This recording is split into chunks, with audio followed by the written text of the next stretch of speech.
And hello, and welcome to Listen Up, the NSO pre-show chat. I'm Dale Jarvis, and today I think we're setting a record for our youngest guest, Ryan Huang. Welcome to the pre-show talk. Uh, Hi.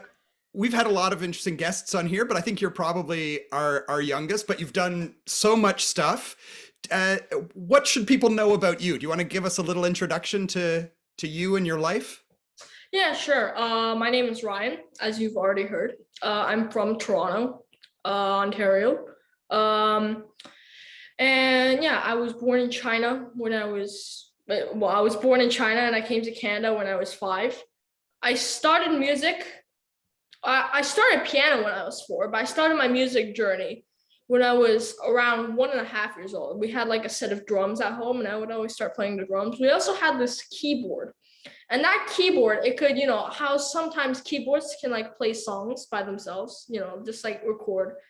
I would start dancing. I saw videos of myself. I don't remember, but I do see videos of it all the time. The one moment where I decided I really wanted to play piano was probably when my mom and dad were having coffee in the Shangri-La Hotel. I heard piano and immediately knew I want to play it. I want to play it. And so I started taking lessons when I was 4, and I've had an amazing journey from then on. Yeah. And this is the next part of your journey. This is your first time in Newfoundland, right? This is your first trip here? That's correct. Yeah. Yeah. And so how do you feel about performing with the Newfoundland Symphony Orchestra? Well, whenever I play with an orchestra, that I've played with many orchestras before. I've played with my first orchestra performance was when I was 7 in Italy. Um, I've also played the Wuhan Philharmonic Orchestra and the Moscow Symphony Orchestra just very recently, like 4 months ago in Russia and Moscow.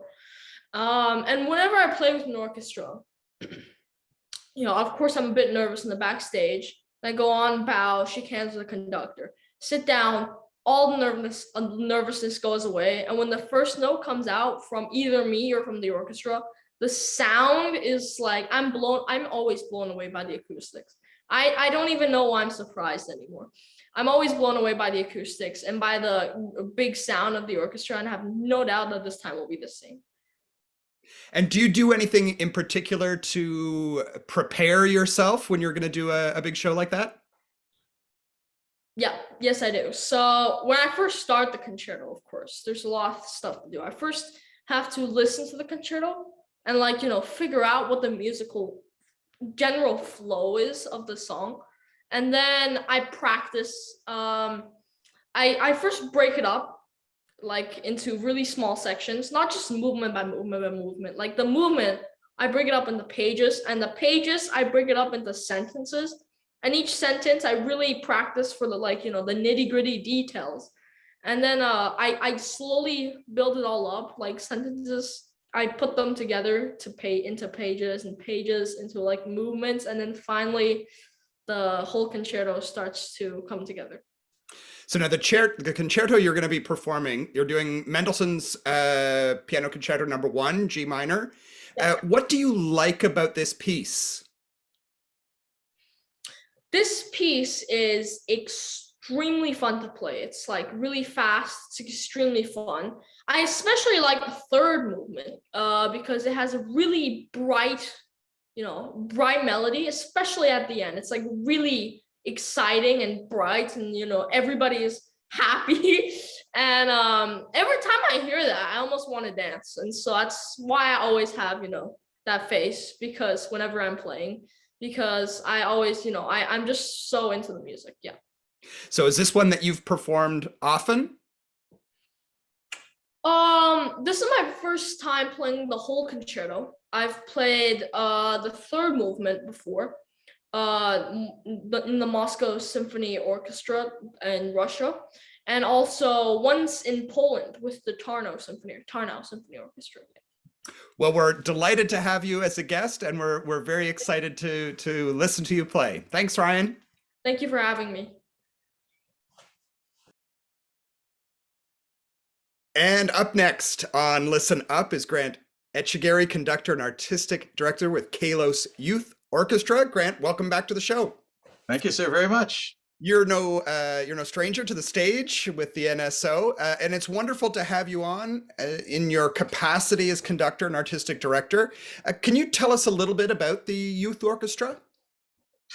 Well, the youth orchestra has a very long history, going back to, I would say the late 60s, when a group of young people actually just got together and created an orchestra.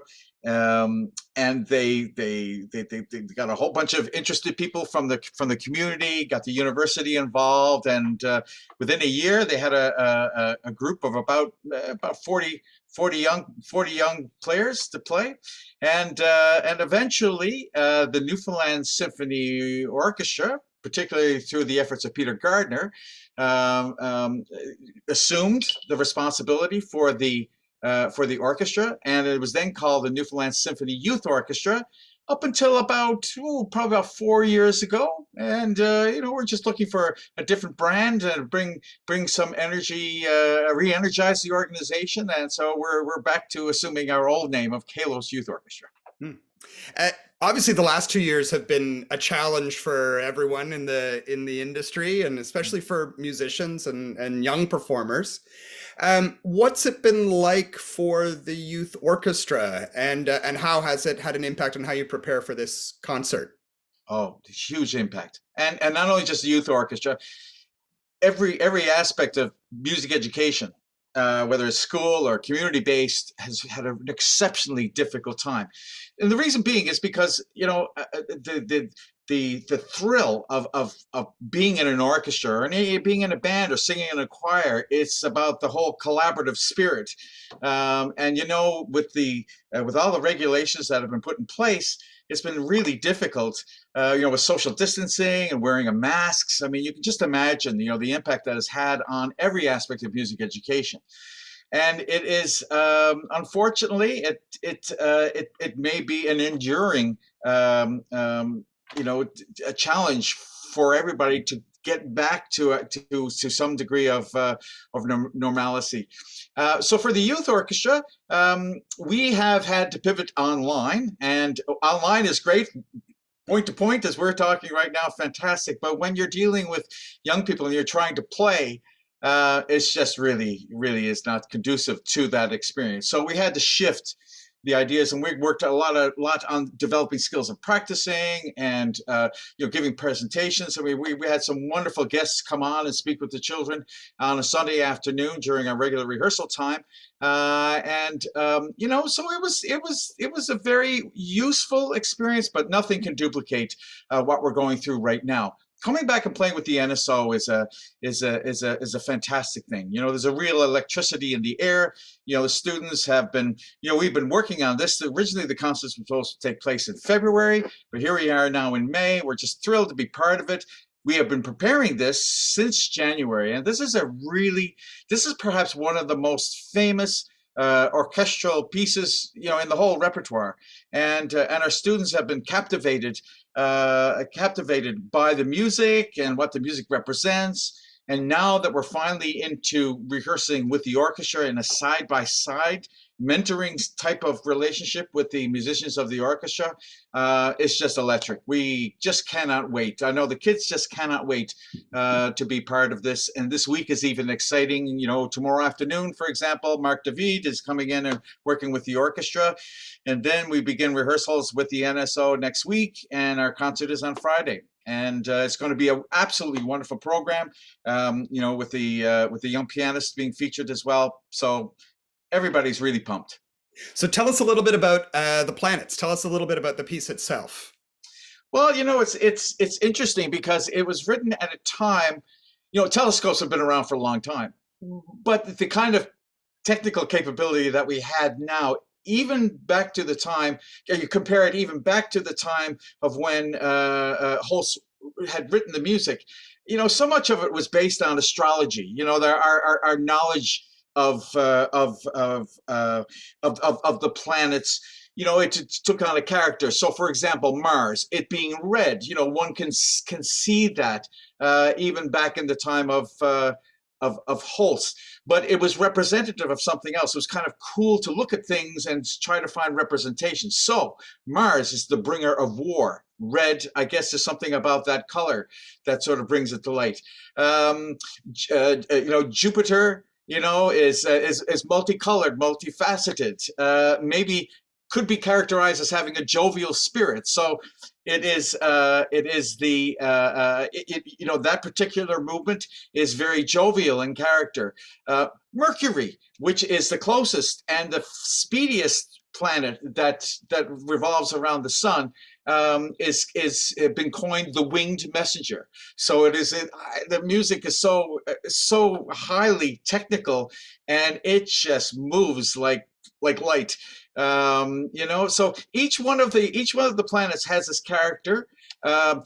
Interestingly enough, Pluto, well, I think they knew about Pluto at the time. It was not designated as a planet up until modern times, but as we all know, Pluto now has been shunned aside as no longer a planet. Yeah. So there's no Pluto planet, nor is there one for Earth. So this is a 7-movement work, and each of the movements entirely different character. This was the hallmark piece for Gustav Holst in his time, and is played by youth orchestras as well as symphony orchestras alike, on many occasions.